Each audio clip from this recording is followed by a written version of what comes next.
Coming up in this episode of In Clear Focus. I wrote the book to give people permission to show up fully to marketing and give people the tools that I have found to be very effective that basically make it really difficult to separate yourself out from your work. It's about being a meaningful marketer.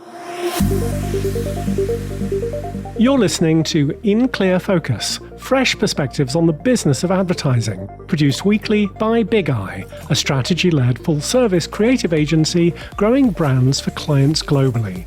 Hello, I'm your host, Adrian Tennant, Chief Strategy Officer. Thank you for joining us for this first episode of our 12th season.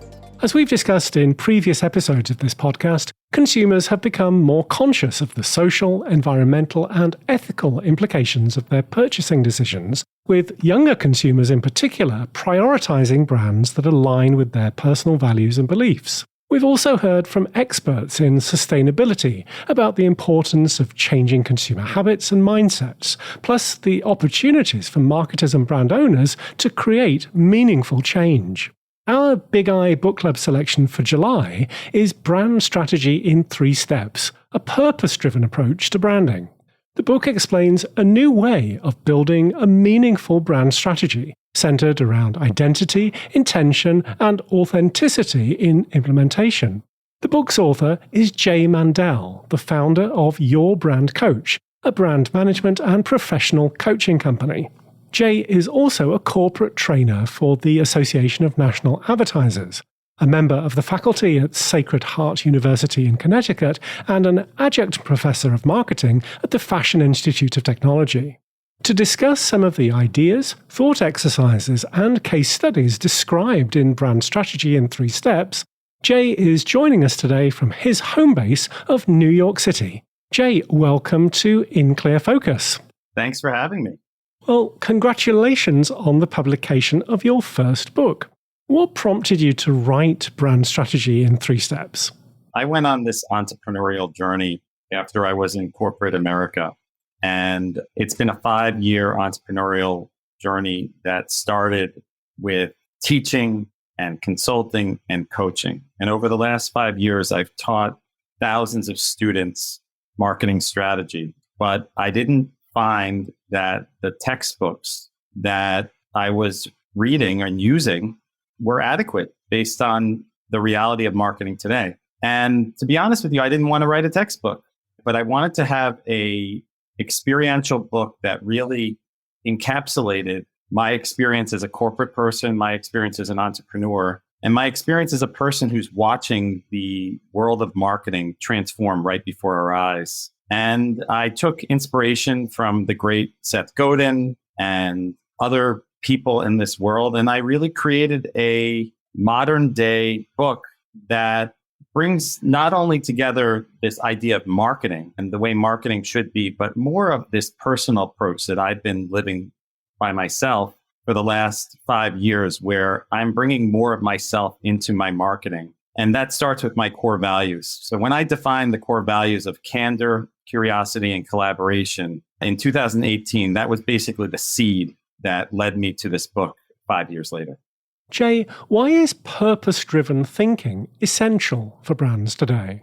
Well, I don't know if you ever have this feeling that someone is disingenuous or some company is disingenuous or someone's just taking from you. I get that feeling all the time. I feel like there are things that we are paying for that we would have never thought to pay for in the past. Like, for example, the way tipping is these days is a little bit out of control in my mind. And I just got to thinking, as a business, the burden of proof that you are in it with the customer, that you are adding value is a lot different than what it was in the past, where in the past, you're like, I sell a widget, it costs this much, and people will buy it. But now with almost every product there is today, people are looking for something more, and they're doing a lot more research. And it's much more helpful if you feel that the company that you're working with is in it with you.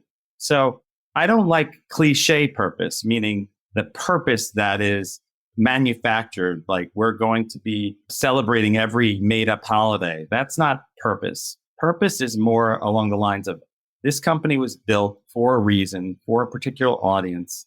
And I'm going to tell a story that connects with what my audience wants and needs. Brand strategy in 3 steps is organized into 10 chapters. The first of these is the meaningful marketing mindset. Jay, how do you define meaningful marketing? Meaningful marketing is the feeling you get when you are making a difference. That's the long and short of it.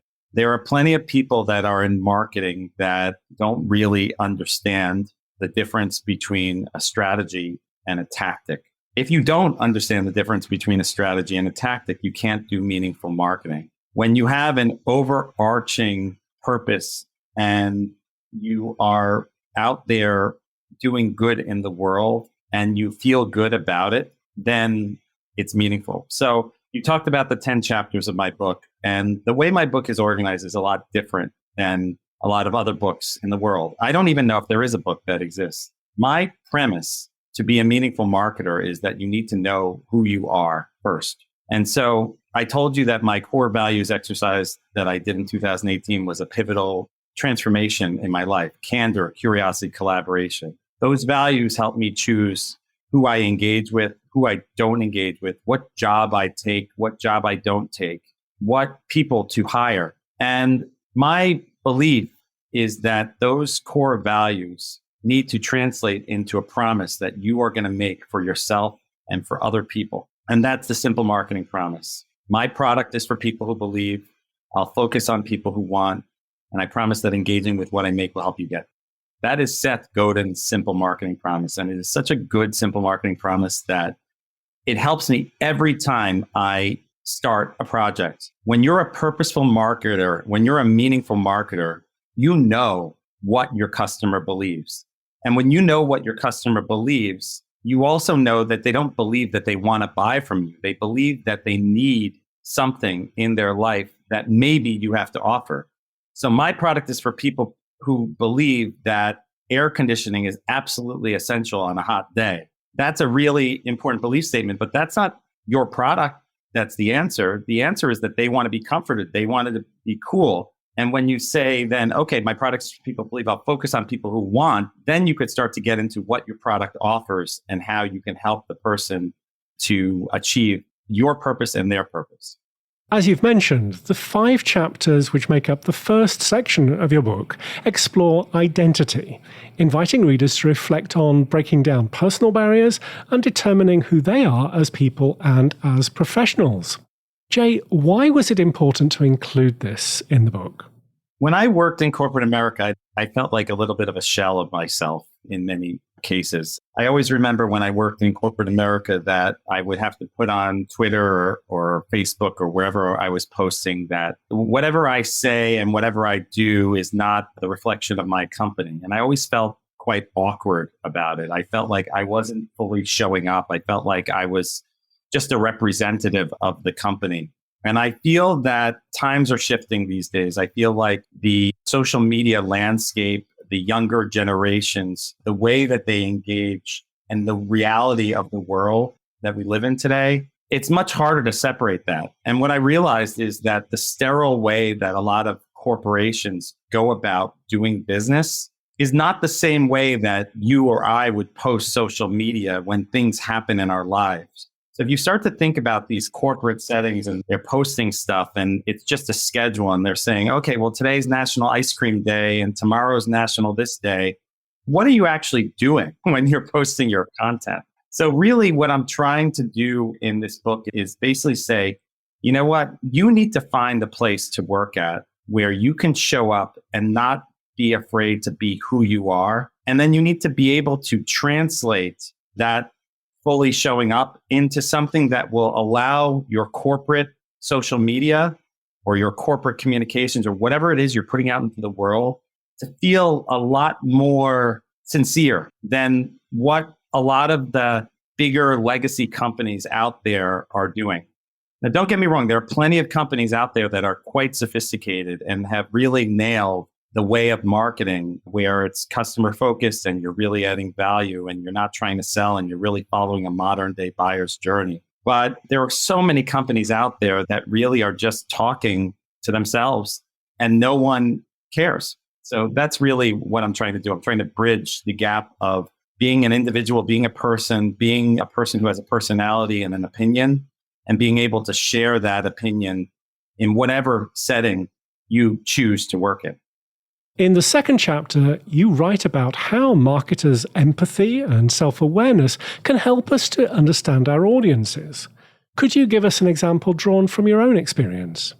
Absolutely. I'm working with a client right now called Agile Brain. An Agile Brain is an assessment that helps people to understand emotions. And the way it works is it's a fast-moving assessment, and it goes so fast that people are frustrated. Why is it going so fast? But the reality is that they don't want you to think. They don't want you to think about your answers. And when you don't think about your answers, you get to the truth. And as I'm doing my marketing strategy for this client, I can't help but think about my life and my son and the experiences I have with my son to really get to know who he is and understand him. He has ADD and autism, and that work is literally making my life better. When I do the work for Agile Brain, I am literally inserting myself in a way that is like purely empathetic to the people that are struggling in this world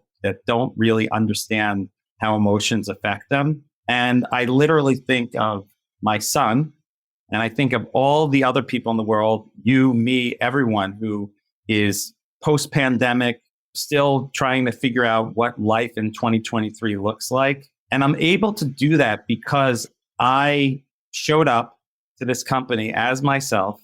They hired me because they wanted me and what I had to offer and the way I presented myself. And then I'm able to really bring that empathy into every conversation I have. So not only do I do better work for this client, we can have fun doing it as well.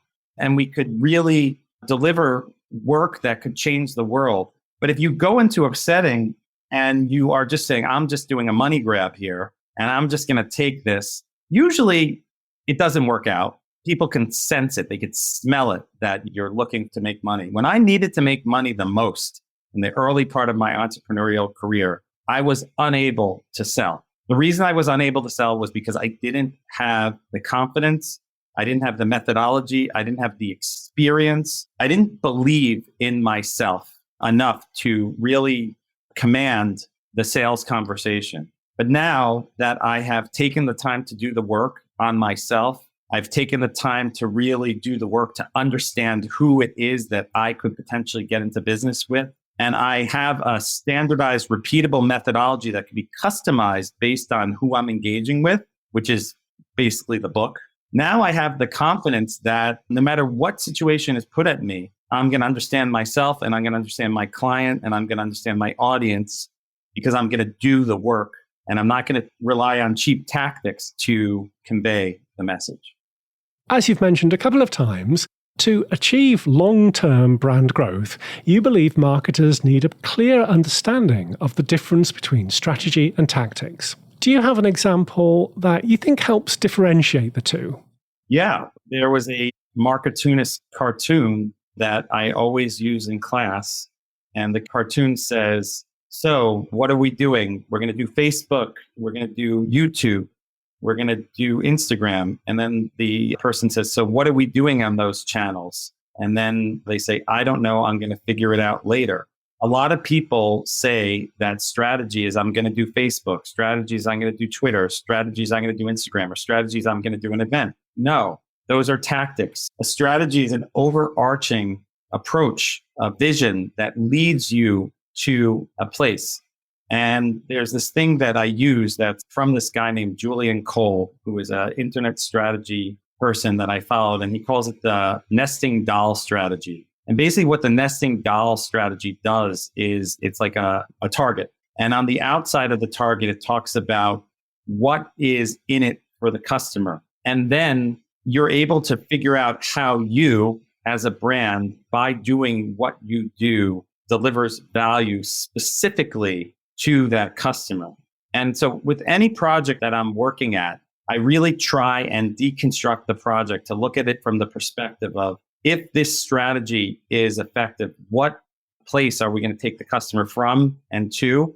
And then as a result of taking the customer from that place to that place, then the money comes in, then the adoption comes in, then all that stuff comes in. But it's more of a customer first strategy when you think about helping people to achieve something remarkable. And then you profit as a result of that help.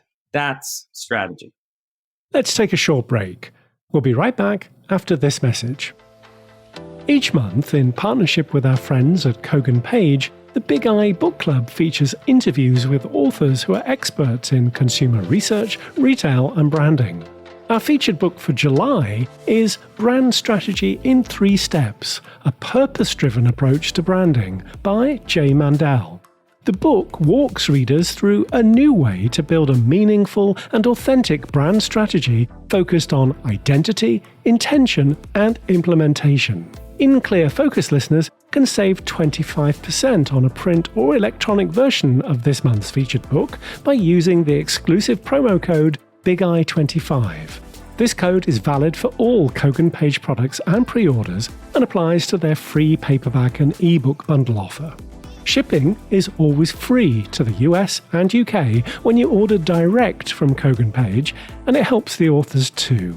So to order your copy of Brand Strategy in 3 Steps, go to koganpage.com. Welcome back.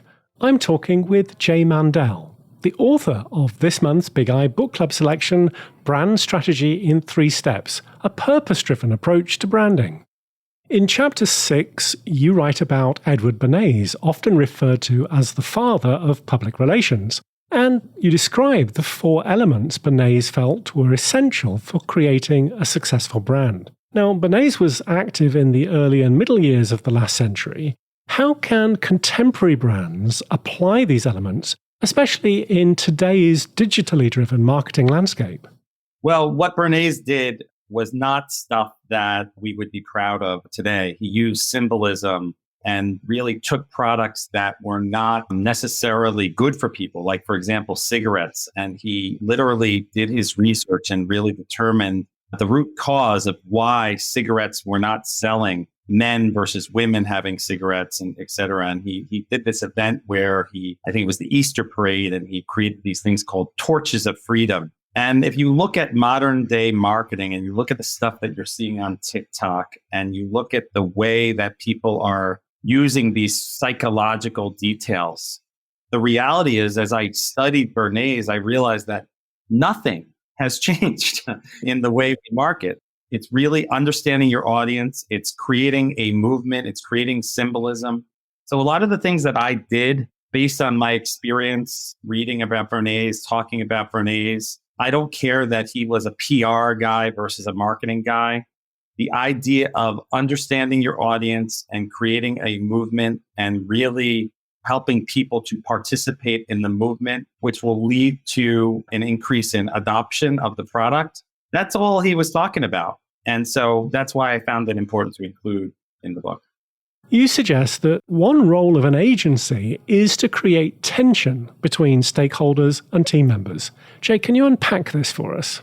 Sometimes when I worked with agencies in the past, I felt like I was the smartest person in the room. Sometimes when I worked at agencies, I felt like I wasn't at all. And there were these strategists that were in there and they were looking at the work that we were doing from a perspective that was just leaps and bounds beyond what anyone could see or believe. And as a corporate person in the corporate world, we are so stuck and bogged down with stuff that doesn't really help a consumer to understand anything better. Like as a corporate guy, I was constantly partnering with legal, constantly partnering with all these people. It was too much reality to be effective at times. And so what I look for the agency to do is to suspend reality and to be so effective and believe in it so much that it causes the clients to also suspend reality a little bit and deliver something that truly can achieve meaning for the customer, the client, for everyone. And so those are the best agencies that I've worked with. And that's what I try and do when I do work with clients. I really try and get them into a space that is just a little unsafe compared to the box of where they work, just to imagine what possibilities could be. To what extent did you reflect your own experiences and those of your clients at Your Brand Coach in planning and writing your book? Well, the book includes the Yanofsky method. And it's sort of funny that I call it the Yanofsky method because I'm really acting like a marketer. I literally invented the Yanofsky method one day. I'm like, wow, the outline that I use for all my clients is the work of my partner, John Yanofsky, and it's good. And I want to include it in the book. So I created the Yanofsky method, and that's the way we do market research that leads us to an insight and leads us to a strategy. And the work that I do for Your Brand Coach is literally what the book is about. So if I'm working with a client, whether it's an individual or a company, I always start with the core values. Then I always do the simple marketing promise. Then depending on the depth of what the client needs, then I start to dive into thorough competitive analysis, marketing analysis of who they are, what they do, how they speak, what their tone is. And that's all in the book. And when I taught it over the years, which is part of my career, I realized where people's eyes glossed over. I realized where people got perked up. And so that sort of iteration and refinement of my approach and perspective is very much alive in the book. And by the way, it's a movement. So I know that, at the end of the book, my movement is exactly what we're talking about here. It's about being a meaningful marketer. That's what I wrote this book for. I wrote the book to give people permission to show up fully to marketing and give people the tools that I have found to be very effective that basically make it really difficult to separate yourself out from your work. In addition to working with clients, you teach students about marketing. What advice would you give to more seasoned creative and communications professionals, whether agency or client side, who want to make a greater impact with their work? Well, the advice I would give you is to get out of your comfort zone. I was that person that was scheduled to be with a bunch of middle-aged and older people for the rest of my career and not question that, not question anything about the diversity and the perspectives of the people that I was engaging with until I defined those values. Now, as a professor who's taught at several universities, I've experienced so many things that are just above and beyond anything that I ever thought I would experience. So I think that it's incumbent for marketers to do exactly what we're doing right now, which is to talk to other marketers, but to talk to other marketers that are outside of your comfort zone. I was teaching segmentation in a university class, and I mentioned this in the book, and I said, so let's segment. Who is he? Who is she? And the person in my class said, it's not a he, it's not a she. It's a guy that doesn't know, and he wants to wear the lip balm. And that was a really humbling experience to sort of look at my perspective of how I was teaching segmentation and realize that with all the changes in how our society is acting and behaving and all the sort of way that we share these days, it's fluid. It's much more fluid than anything I've ever experienced in my life. And so how can I reflect that in my work? Well, it just becomes second nature when I'm sitting with 10 students last night for 3 hours in a conference room, solving a big problem in a way that I wouldn't have solved it had I just been in a corporate office setting. So my advice to a seasoned marketer is get up, get out, talk to people, get uncomfortable, and also share your perspectives. As a coach, my advice is that, you're not going to get a job or another job. There are plenty of people that are out of work in marketing these days that are very talented, creative people. Okay. And those creative people are not going to get a job by going on a job board and just applying because there's just so much in the way of that. The way that seasoned professionals get a job these days is to network. And it's not networking when you need a job. It's networking when you don't need a job as well, so that when the time comes and you need the job, you don't have to make that awkward conversation that's like, oh, hey, can you help me get a job? No, that's not what you talk about. What you talk about is, hey, I have something valuable to share with the world. I'm going to post it on LinkedIn. I'm going to post it on Substack. I'm going to post it to the world. I have a content calendar. I have an editorial voice. I'm doing all the things that I would do if I were a client or if I were your agency. And I'm going to demonstrate to you that I'm adding value. And when you see that on a regular basis, then you contact me when you need me. But as a marketer these days, I've done a lot of thinking about like cold outreach. And I think in our world of a services business, I think that cold outreach is incredibly difficult to do. And I think there's a lack of trust. But there isn't a lack of trust when someone introduces you to someone they know and says, Jay is the guy to take you from where you are to where you need to be.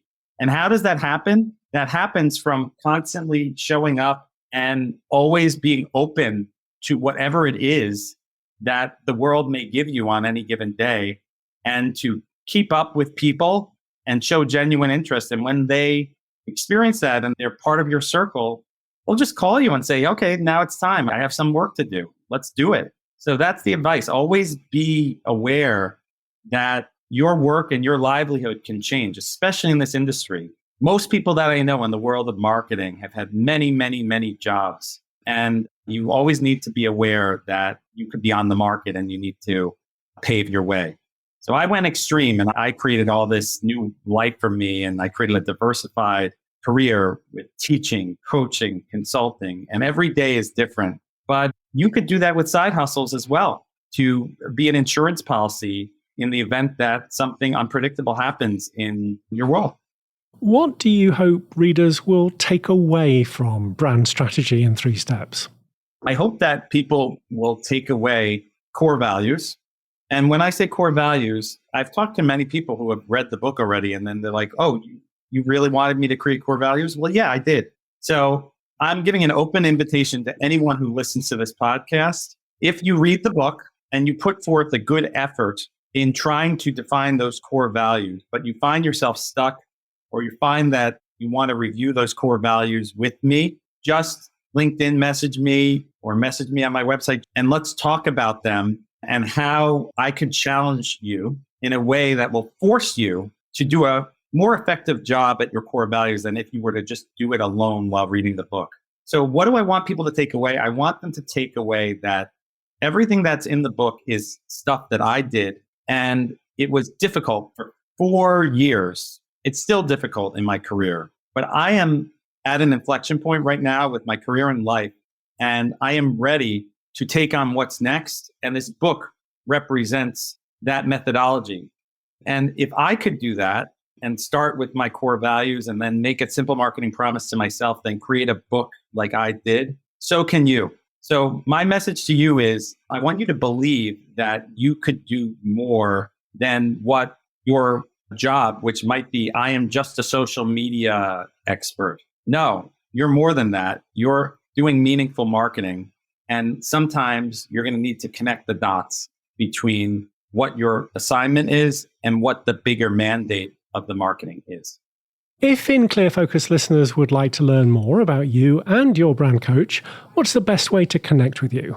The best way to connect with me is on my website, jaymandel.com. There is a free consultation link. You could click it, and I'd be happy to meet with you and talk about your core values or whatever it may be. But I live on LinkedIn. I love LinkedIn. I am publishing on LinkedIn daily. I'm engaging with people. And so if you just message me on LinkedIn with a thoughtful message, just saying, hey, I read your book, which is better than a lot of the messages saying, hey, do you need a new assistant in the Philippines to help you? It's like, no, I don't. I have enough of those inquiries. So, if you write a thoughtful message to me, I'd be more than happy to respond and engage and help you. And if you'd like to read Jay's book, Brand Strategy in 3 Steps, as an In Clear Focus listener, you'll receive a 25% discount when you purchase a print or electronic version online at koganpage.com. Just enter the promo code BIGEYE25 at the checkout. Jay, thank you very much indeed for being our guest on In Clear Focus. Thank you for having me. This was a true pleasure. Thanks again to my guest this week, Jay Mandel of Your Brand Coach, and the author of this month's Bigeye Book Club selection, Brand Strategy in 3 Steps. As always, you'll find a full transcript of our conversation, along with links to the resources we discussed, on the Bigeye website at bigeyeagency.com. Just select podcast from the menu. Thank you again for listening to In Clear Focus, produced by Bigeye. I've been your host, Adrian Tennant. Until next week, goodbye.